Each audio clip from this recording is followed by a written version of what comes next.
প্রশাসন আসছে। আর আমি আবার কাজে গেছি করইবেরিয়াতে, ওখানে গেছি পর আমার বড় বোনে ফোন দিছে যে বাড়ি গ্যাঞ্জাম। তা আমি আইয়া গাড়ি নিয়ে আমি দরজায় আইয়ে দেখি যে কেউ নাই, সব ওরা। এখন আমি চিন্তা করি ওখানে গেলে তো আমার ওরা ফালাই দেবে। পরে আমি গাড়ি ঘুরিয়ে আবার করইবেরিয়ার দিকে চলে গেছি।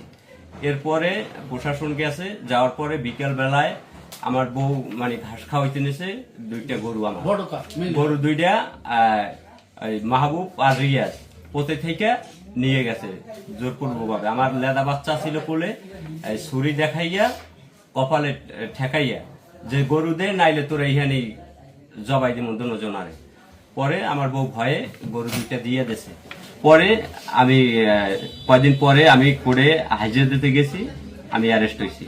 অ্যারেস্ট হওয়ার পরে ওরা তো দৌড়দৌড়ি কোনো বিচার পায় নাই। তা আমার ওয়াইফ থানায় গেছে, পর এরা অভিযোগ কাগজ দিয়েছে। তারপরে আবার আসছে, আসার পরে বলছে যে দিনে দুপুরে আপনার ঘরের মানুষ খারাপ, দিনে দুপুরে মানুষ গুম খুন করে, আমরা কিভাবে যাব। তারপর আমার ওয়াইফ বলছে যে আপনারাই যদি না যাইতে পারেন তাইলে আমরা কিভাবে থাকবো, আমরা কি কোনো আইনের রাস্তায় কোনো কিছু পাবো না। তারপরে সেনাবাহিনীর ক্যাম্পে আমার ওয়াইফ গেছে, যাওয়ার পরে সেখানেও দরখাস্ত করছে। দরখাস্ত করার পরে কয়দিন পরে আবার সেনাবাহিনীর কাছে গেছে যে আমার এইটা একটা করেন, আমার গরু দুইটা উদ্ধার করে দেন। তারা বলতে আছে যে ওই অফিসার নাই, ওই অফিসার চলে গেছে। তারপরে আমি জেলে গুনে বাইরে আনার পরে এলাকার ওই যে বাবুল কাকায়, তারপর জামাই মোস্তাক, এই যারা মান্যগণ্য আছে তাদের দ্বারা আমি অনেক বিচার দিছি, অনেক পাওয়ার ধরছি। তারা বলতে আছে আজ না কাল, কাল না পরশু, পরশু না তরশু, এই করে মনে হয় আমার এই 8-9 মাস তারা ঘুরেছে। এখন বলতে আছে কি আমরা ওদের সাথে পারি না, তাই ওদের সাথে পারে না, তাইলে আমি আইনের ধারে গেলাম। এখন আসছি ভাই আপনাদের কাছে, সাংবাদিক ভাইগুলারে পরে আমি কোর্টে মামলা দিছি। পর আমি মামলা করে দিছি পর আপনার ডিবি অফিসার আইছে একজন আমতলী থেকে, ওই স্যার তদন্ত নিছে। কি যেন একটু নাম ছিল, হারুন না জানি কি যেন তার ছিল, সে আইসা স্যারে তদন্ত নিছে। আমার সাক্ষী জাগল দিছি, এগো ডাকছি, আইয়ে ঘটনাস্থলে সবকিছুই জেনুয়ান পাইছে। পাওয়ার পরে আরো একজন তার চাচা যে গরু নিয়েছে, তার চাচা সেও আসছে, তার কাছেও বলছে যে এই যে গরিব ছেলে, এই ছেলের গরুটা কি চাচা নিয়েছে সত্য, যে হ্যাঁ সত্য। পরে আমার 1 মাস পরে স্টানো ফোন দিয়েছে এসপি কোর্টে। আমি এসপি কোর্টে গেছি, যাওয়ার পরে আমি অনেকক্ষণ বইয়া রয়েছি। বইয়ে থাকার পরে আমার 4টের দিকে বললো যে তোমার তো এই কাগজে লেখা নাই, কোর্টে ইতে যে অভিযোগ দিয়েছো চার্জশিটে তোমার গরু নাই, তাহলে তুমি গরু পাবা না।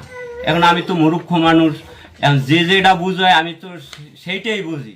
আপনি বলছেন এইটা, ও বলছে ওইটা, ওইটাই আমার মান্য নিতে হয়। এখন সবাই আমার ঘুরায়। এখন লাস্টে আমি আপনাদের কাছে আসছি, আপনারা এইটা ওই যে ডিবি অফিসার যে সরজমিনে আসছিল, আসার পরে আসলে সে কি সত্য মিথ্যা যাচাই করার পরে একটা প্রতিবেদন না, সে আমারে সত্য দেয় নাই যে হ্যাঁ তোমার এটা নেয় নাই বা এটা নিচ্ছে, কোনোটাই দেয় না। সে বলছে এটা মামলা আপনি বাদ দিয়ে দেন। আমি বলছি কেন আমি মামলা বাদ দেব, আপনি এটা তদন্ত করছেন, এখন আমার এটা আপনি করে দেন।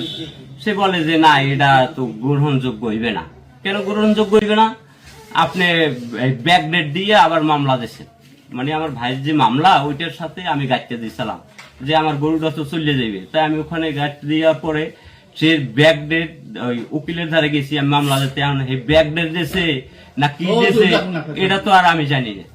এখন সে বলতেছে এটা ব্যাক ডেট, এটা কোনো হইবে না, আপনার এটা বাদ দিয়ে দেন। তারপর আমি বলছি তো আমি তো মূর্খ মানুষ, আমি কিছু বুঝি না, তাইলে আমি বাড়িতে যাই দেখি যে আসলে আমার কাগজে আছে কিনা। এই কইয়া হে আমার পাড়াই দিচ্ছে, আমি বাড়িতে চলে এসে। এখন আমি কি করবো, আমি তো মূর্খ মানুষ, যে যেটা বলে সেটা। স্টানও বললে তো, স্টানও বলছে আমারে যে আপনার গরু যে নিয়েছে এটা কি সত্য। আমি কই হ্যাঁ সত্য, আপনার বাড়ির সামনে জেনেছে এবং আপনার বাবাও জানে। বলছে কে কে নেছে, আমি বলছি মাহবুব আর রিয়েস নেছে। সে বলছে যে না মাহবুব আর রিয়েস নেয় নাই। আমি বলছি 100%, হাজার হাজার লোক আছে, আপনারা তদন্ততে যান, যদি আমার মিথ্যে কোনো প্রমাণ করতে পারেন, হ্যাঁ আইনে যেটা হয় সেই বিচার সেটা আমি মানিয়ে নেব। তারপর বলছে যে তাইলে আপনার যে যারা সাক্ষী দেবে ওদের নাম বলেন। আমি বলছি না, ওদের নাম তো আমি বলতে পারবো না। যখন আপনি ডাকবেন, আইনে আমারে ডাকবে যে কে কে সাক্ষী, আমি কোর্টে নিয়ে যাবো বা যেখানে বলবেন সেখানে আমি নিয়ে যাবো, কিন্তু নাম আমি বলতে পারবো না। আমি নাম বলবো, আপনারা হুমকি দিয়ে হ্যাঁ ই করবেন, এটা হইবে না। এর আগেও আমার বাড়ির পাশে আমার স্বাস্থ্য ভাইরা, আশেপাশের লোকজন যারা ছিল, এদের হুমকি দিয়েছে যে এই গরুর বিষয়ে যদি তোরা কিছু পাও তাহলে রাইতে তোকে খুন করে হেলাম। এই এখন আমি এটা সুষ্ঠু বিচার চাই আপনাদের কাছে। দেশে কি বিচার আচার নাই, আপনারা লাস্টে আইছি, আপনারা আমার এটা সঠিক বিচার করেন। এই আমি এটা বিচার চাই। টাকা পয়সা তো লেনদেন নাই, তাহলে তো আমার গরু নিয়ে যেতেছেন। হ্যাঁ, তোর একটা বাসুরের কোপাই খেয়েছি, তোর স্বামীরে পাইলেও কোপাইটাই খেতাম, আবার তুই এত কথা কও। ফালাই রেখে যাওয়া ধরছিল, তারপর আমার ওন থেকে লোকজন আইসে আমার তাড়াতাড়ি হারা ধরছে, কইছে কি হয়েছে কি হয়েছে, আমাকে আমার গরু দুইটা নিয়ে গেছে। কেরা নিয়ে গেছে, আমি কইছি মাহাবুব আর রিয়াস, আর আমি দুজন চিনি না। এখন আমার সুস্থ বিচার চাই, আমার এই গরু দুইটার যে টাকা হয় এগুলো আমার আদায় করে আমি দিতে, এটাই আমি মন্তব্য বিচার চাই। হ্যাঁ, তালতলি থানায় আমি গেছিলাম, তালতলি থানার থেকেও কোনো এটার কোনো বিচার পাইনি। হেরা বলতেছে যে আমাদের কাছে কোনো বিচার নাই, আপনাদের কাছে অনেক গেলি দিনে দুপুরে আমাদের ডর করে। তারপর আমি বললেইছি যে আপনারা এই কথাই যদি বলেন তাহলে আমরা বলবো কি। পরে মাস 2 পর, মাস 3 পর আমতলি ম্যাজিস্ট্রেট করে একটা মামলা হয়। মামলা হওয়ার পর ওইটা তদন্ত দিছে ম্যাজিস্ট্রেট, তদন্ত দিছে এক ডিবি অফিসারের। সে ঘটনাস্থলে আসছে, ওখানে যারা সাক্ষী আসলে আর অন্য অন্য সাক্ষী, রিয়াজের চাচারও এই স্বীকারোক্তি, সবাই স্বীকারোক্তি নিয়ে এবং দস্তখত নিয়ে সে রিপোর্ট লিখে হে চলে গেছে। অদ্যাবধি সে রিপোর্ট কোর্টে দাখিল করে নাই। আপনি কি ঘটনাস্থলে ছিলেন যখন ওই যে ডিবি অফিসার আসছিল তদন্ততে? আপনার কাছে কি জিজ্ঞেস করছিল? আমার জিজ্ঞেস যে আপনি কি দেখছেন, এই আমি কিছু পারে যায় না, এরকম আসরে আজান দিয়েছে, আমি নামাজ পড়তে যাবো, আমি ওই জায়গায় দাঁড়াইয়া মানে রাস্তা দিয়ে একটু আমাকে দরজায় দাঁড়াইয়া ও দরজা ইউনিয়ন বড়পাড়া গ্রাম।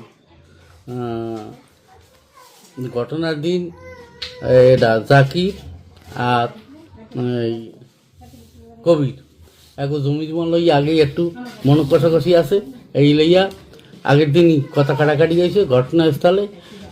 ঘটনার দিন সকালে এদের মধ্যে মারপিট হয়, মারপিট হয়ে জহম এটা জাকির জহম হয়, জাকির জহম হয়। আর আরে আলামিনীরে আরে খুঁজছে আর পায় না, দাওয়া করছে। এই হওয়ার পর প্রশাসন আইসে ঘটনাস্থল, প্রশাসন আগে নিয়ে গেছে। বিকেলবেলা আনুমানিক আমি আসরে নামাজ পড়তে যাবো, সেই সময় দেখি যে দাঁড়াইয়া মাহবুব আর রিয়াজ মিন্তা এর লগে আর কয়জন এই আলামিন আর যে গরু আর গরুর বাচ্চাটা নিয়ে যায়, এবং ও যে গরু পালে। আপনার চোখে দেখছেন আপনি সরাসরি? হ্যাঁ দেখছি, আচ্ছা, হ্যাঁ আমি নিজেই দেখছি। আর ঘটনা ওর যে গরু আনলে ওর বাচ্চাটাও বলবে যে আমি গরু আনলে, আর আশপাশ যারা ওর যে গরু পাচ্ছে এটা সবাই জানে। না, যখন নিয়ে যায়